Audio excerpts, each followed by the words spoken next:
I mean, look, I think what this last year has really showed us is a window into the future. I mean, the future is here and now.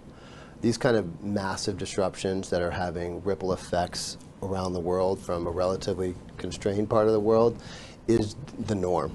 And I think it is a real example of just a taste really of what we're going to be having to manage going forward in much more intense ways.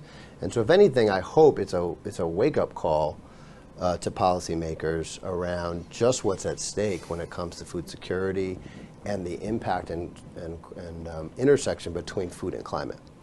It's changing, but if you go through the arc of climate discussions, food's been left out of the dialogue almost entirely.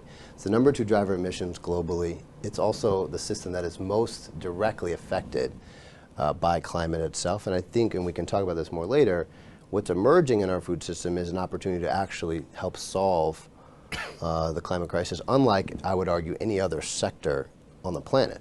There's a lot of other sectors that have to reduce their negative impact, but there's very few that actually could have a net positive results on sequestering carbon. So for me, I think, when I put my policy hat on or my investor hat on, there's an opportunity before us that we haven't seen before, because people are now opening their eyes up because they've seen what's going on, and wow, we got to act. Like our very plates of food at dinner are at stake, and the future of our ability to continue to put that food on our children and our children's children's plate